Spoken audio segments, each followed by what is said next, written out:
Hola YouTube, aujourd'hui je se retrouve pour faire la review du Panda de Meti Toys ou aussi appelé Kung Fu Master Wonder. Alors commençons par la boîte. Tout devant nous avons un visage d'un panda. De côté on a des inscriptions en chinois j'imagine et derrière un dessin du personnage. Il est assez lourd quand même pour le porter comme ça. Tac. Et derrière on a quelques stickers qui garantissent l'authenticité de la figurine. Ce qui est marrant, c'est que quand vous cherchez la figurine sur AliExpress ou autre, c'est marqué Memory Toys. Et maintenant, c'est sorti Meti Toys. Je pense qu'ils ont changé de logo, mais j'imagine que c'est la même compagnie qui l'a fait. Et pour la deuxième boîte, c'est une tête alternative que j'ai réussi à choper d'AliExpress. Je vous mettrai le lien dans la description pour voir si elle est encore disponible. Je crois que là, à l'instant dont je vous parle, il en restait 3 ou 4, donc soyez le plus rapide. Passons maintenant à l'ouverture de la boîte.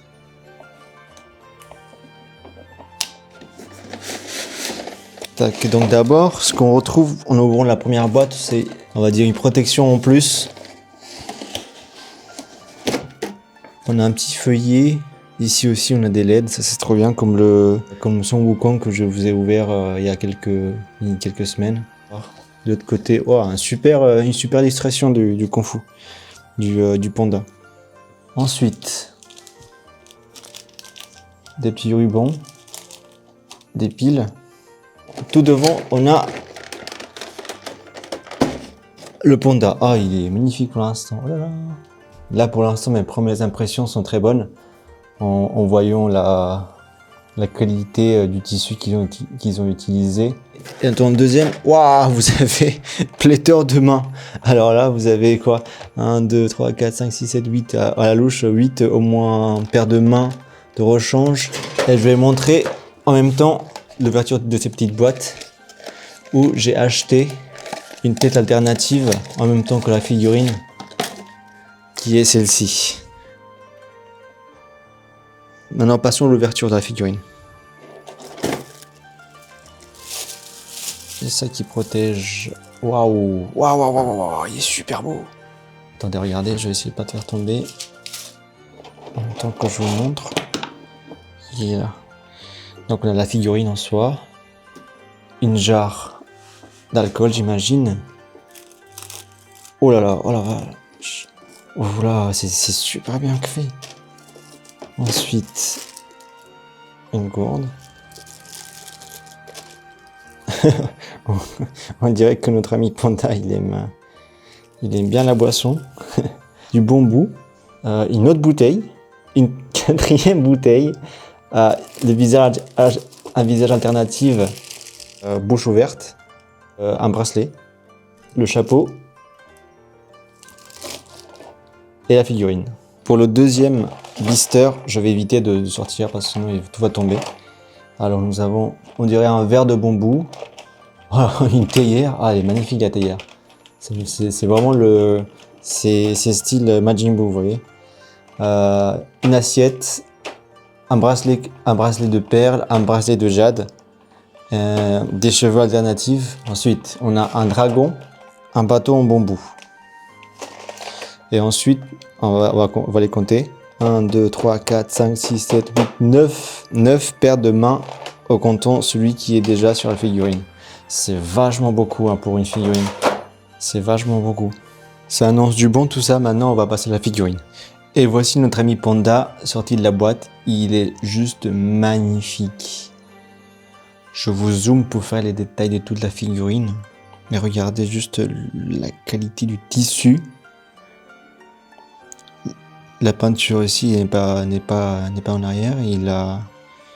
Ils ont peint tout ce qui était doré d'une super peinture dorée. Je sais pas si vous remarquez, mais tout ce qui est tissu aussi, c'est pas juste du blanc, c'est un peu argenté. Du coup, ça brille un peu plus. Et le voici de dos. Alors pareil, les détails sont pas en reste. Franchement, les habits, il est très bien fait. Alors déjà, à la prise en main, elle est super agréable. Elle n'est pas si lourde que ça. Je croyais qu'elle serait plus lourde. Alors, commençons par les détails. On a les petites sandales à l'avant, à l'arrière, qui sont peintes en rouge. Les petites griffes qui sont super bien faites. Regardez un petit peu le dégradé qu'il a. Ensuite, pour les mains, c'est pareil pour les petites griffes et tout. La ceinture, elle est faite en plastique. C'est pas du vrai tissu. C'est pas une corde. Donc ça, je pense qu'il y a moyen de l'enlever. Je pense qu'ils ont pensé à un moyen. Sinon, il faudra retirer il faudra déboîter la taille pour le sortir. Ensuite, on a les attaches du manteau qui sont super bien faites, dorées, bien sculptées, bien peintes. Et à l'intérieur, je sais pas si vous allez voir, mais à l'intérieur, on a du tissu aussi, un petit fil qui tient le tout, doré évidemment. Ensuite, on a le visage qui n'est pas en reste, il est magnifique. Ce côté barbe ancien, et il est super cool. On verra après sur lequel je resterai avec celui-là ou peut-être l'autre. Mais en tout cas, moi j'aime bien avoir le choix et d'avoir quelque chose de complet et comme ça, à l'avenir, être content et de ne plus vouloir racheter on va dire une deuxième version ou je sais pas quoi, ou des extensions et tout. Je pense que là, j'ai la version définitive d'un Panda Kung Fu et je n'aurais peut-être pas besoin d'autres pendant très très longtemps. Franchement, il est magnifique. Alors, faut savoir aussi que ce panda est inspiré du jeu WoW, World of Warcraft. J'ai pas trop joué à WoW, mais quand même, étant un peu dans le monde geek, on va dire, je connais un petit peu quand même les classiques qui sont à côté. Franchement, ça fait plaisir et je pense que les fans de WoW, ils seront dingues de cette figurine-là. Il est juste énorme et trop bien. Maintenant, passons aux articulations. Donc, tout d'abord, la tête. On peut bouger la tête mieux que de ce que je pensais. Parce qu'en fait, il y a une espèce de boule qui permet aussi de faire des hauts en bas. Mais côté gauche, en fait, c'est un peu limité par les cheveux arrière. Regardez. Ça, c'est le max que je peux faire pour l'instant. Du haut en bas, c'est pas si bien que ça. Ensuite, pour les bras.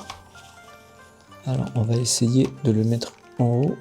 Elle est quand même assez rigide, hein. Elle n'est pas si dure, elle n'est pas si facile que ça à bouger.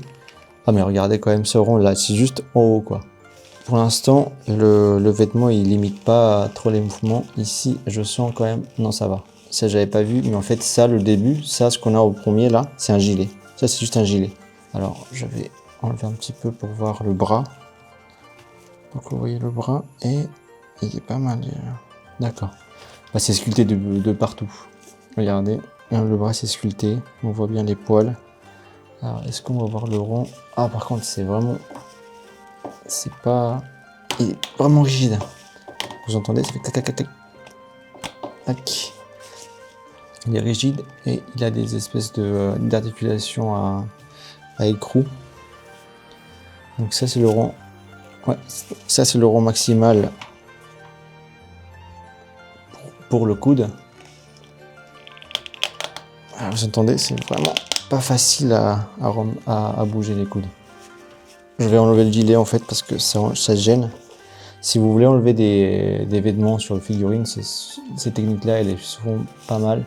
C'est en gros, vous mettez les bras en arrière et ensuite vous essayez que ça soit le plus joint possible pour qu'ensuite ça sorte plus facilement.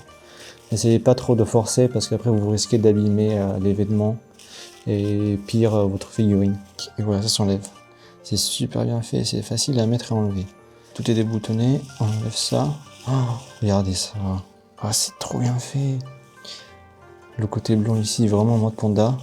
On refait la technique pour enlever les vêtements.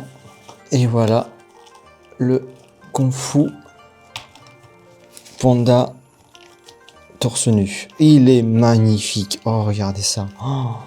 Franchement, ça rend pas la même chose à la caméra qu'ici. Ici, je le vois, il est magnifique. Peut-être que c'est à cause de la lumière, mais là, on voit un peu trop ici le démarquage, mais franchement, moi, en perso, ça se voit à peine. Il n'est pas aussi marqué comme dans le Luffy de Assassins Creed Guards. Là, il est magnifique. Ah là là. Est-ce qu'on peut enlever ça, là? Est-ce qu'on peut enlever ça? Je vais voir. Alors, j'ai essayé de l'enlever, mais en fait, c'est juste une pièce et il n'y a pas de sortie, quoi que ce soit. Du moins, je n'ai pas trouvé. Je vais laisser comme ça parce que j'ai pas envie d'enlever des parties de la figurine, faire chauffer et tout, ça prend trop de temps. En fait, toute la pièce est sculptée, regardez. Tout est sculpté. Si on enlève, excusez-moi le panda. Regardez, on va tout enlever parce que sinon, à l'arrière, il peut faire tout ça. À l'avant aussi, mais j'ai l'impression qu'il y a aussi l'articulation qui est vers l'ange qui aide à faire ça aussi. Je le sens. Passons maintenant aux jambes. Allez, tac. Ah, ouais, je sens si ça se bouge ici. Donc, ah, par contre, au niveau jambes, c'est pas si foufou. Hein. Ah, par contre, niveau jambes, ça empathie un peu. Par contre, si on veut qu'il monte un peu plus, on peut faire ça. Le mettre un peu sur le côté, le faire tourner un peu, le faire monter un peu sur le côté. Et sinon, tout droit, il monte presque pas. À mon avis, c'est parce que ici, en fait, on a une moulure, regardez, ça se voit. On a une moulure qui monte comme ça. On a une moulure qui monte comme ça. Ce qui bloque ici le remonté de la jambe. Dommage. On va voir au niveau genou. Ah, pareil que dans les coudes, c'est un peu fastidieux, mais ça passe. Et là, est-ce qu'on est au max? Oui, on est au max. Bon, à 90 degrés, c'est respectable. À la cheville. Oh la vache, mais c'est super bloqué. Donc, on a le pivot que j'aime pas trop. Regardez, c'est du pivot pour mettre les pieds. Est-ce que je peux tourner? Bah du coup, je peux pas tourner dans cet axe-là. Je peux pas tourner comme ça, mais ça se fait juste comme ça. Est-ce que en avant et en arrière? Bon. En haut et en avant, c'est pareil aussi. Je peux pas faire grand chose. C'est pas si bien fait. Les chevilles. Par contre, on a une bonne articulation des petites griffes du pied. Bon, pour l'articulation, c'est très bien en haut. En bas, un petit peu moins. Bon, vous l'avez déjà vu tout à l'heure. J'ai enlevé la chemise. Chemise super bien réalisée. Elle est aussi posable, regardez. On peut le mettre comme ça. Ça reste sur place. Super bien. Vous avez aussi des petits motifs de nuages. Ce qui est le plus réussi pour moi, c'est les manches. C'est vraiment un tissu de nappe un petit peu, mais franchement, c'est vraiment pas à critiquer. Et vous avez aussi, regardez, des fils à l'intérieur aussi. Ils sont allés vraiment loin pour les détails des vêtements et ça j'adore. Ensuite on a un petit effet d'eau ici, regardez, que je pense ça se met là. Regardez, ouf, c'est trop bien. Maintenant nous allons voir un petit peu ce qui est des accessoires et surtout de la lumière qui est là. Alors on doit d'abord du coup retirer ça, le petit bout noir qui est là. Donc la voici. C'est exactement la même que celle qu'on avait sur le Son Wukong. Hop, ok, ça se clipse. En essayant juste comme ça, si ça marche. Oui, on a du vert. On n'a qu'un mode, que du vert. C'est déjà bien. Avec la tête et la LED. Oh, il est magnifique. Regardez ça. Voilà. Vous voyez un petit peu? J'aime bien le fait que l'aimant soit caché dans un accessoire. Au lieu que l'aimant traîne un peu comme dans son Wukong, un petit bout de métal qui traîne et qui se perd facilement, alors que ça déjà c'est un petit peu plus difficile à perdre. Ça c'est un bon point pour Métis Toys. Et donc voilà ce que ça donnerait avec le chapeau mis sur le haut. Je vais essayer de mettre le plus d'accessoires possible pour que vous regardiez à peu près ce que ça donne. Et donc voici une pose possible pour cette figurine, elle est juste magnifique. Regardez tous les petits détails, c'est magnifique. Le tissu, la qualité du tissu, les articulations. Le bas, c'est vrai que les jambes sont un petit peu pas très articulées. Le bâton, son petit compagnon à côté. Et le voilà en train de boire un petit peu. Notre panda, on a bien compris qu'il aime bien la boisson. En tout cas, magnifique figurine de Métis Toys. Franchement, à recommander. Pour une dernière pose, je vais mettre avec la tête alternative, on va dire plus jeune. Et le voici avec la tête alternative. Il est juste magnifique. Quoique je préfère cette tête-là comme on voit mieux la différence, enfin on fait mieux la différence entre le vêtement et la couleur grise. Mais n'empêche que celle-là aussi, elle est très très bien. Toutes les poses qu'on peut faire avec le nombre d'accessoires qu'ils nous ont donné, c'est génial. La tête aussi, elle peut être allumée avec le aimant. Hop, ça s'allume. Donc on a une seule LED pour les 3 têtes. Et voici une comparaison d'escale avec 2 figurines, un de McFarlane et l'autre de Marvel Legends. Franchement, il va bien avec les deux. Moi, ça me plaît, les deux me vont très bien. Ça me choque pas. Et le voici entouré par 2 autres figurines, par un Monkey D. Luffy de Asics Figuarts et le Son Wukong de Furry Toys. Alors pour conclure, quoi dire de tout ça? Waouh, c'est juste dingue le nombre d'accessoires qu'on a pour le prix que c'est. Alors moi je l'ai chopé pour 120 et quelques avec des offres AliExpress. Il est toujours disponible sur AliExpress assez facilement, mais avec la tête supplémentaire je sais plus trop. Moi je l'ai trouvé qu'une. La dernière fois que je l'ai vu, il en restait 2 ou 3. Articulation, détail, peinture, LED qui s'allume, c'est juste dingue ce qu'ils nous ont fait. Meti Toys, bravo. Là, vraiment, on commence à avoir des figurines qui en valent la peine d'être achetées, qui viennent d'Asie. Avant, c'était des bootlegs. Maintenant, là, les Money Channel nous mettent un grand coup à tout ce qui est Europe et États-Unis même. Et franchement, pour le prix, on a des vêtements, des belles figurines de bonne taille, de bonne qualité. Il n'y a rien à dire. Alors pour la note, j'aurais mis un 10 sur 10 à cette figurine, si ce n'est que l'articulation des pieds était un peu trop courte. Moi je donnerais un 9,5 à cette figurine là. De plus, j'ai aussi commandé un petit socle qui venait avec. Je sais pas s'il va m'arriver. Souvent les socles, j'ai du mal à les recevoir. Je sais pas pourquoi on me les annule par AliExpress souvent. Je pense qu'ils arrivent après, ou je sais pas, même pour le Son Wukong, j'attends encore. S'il y arrive, je vous ferai une petite vidéo, un petit short, c'est mieux qu'une longue vidéo sur ça. Et pour finir, abonnez-vous à mon compte Insta que j'ai créé récemment, où je mettrai des photos inédites qui seront là-bas, ou en tout cas avec une lumière différente. Et prenez soin de vous, à plus!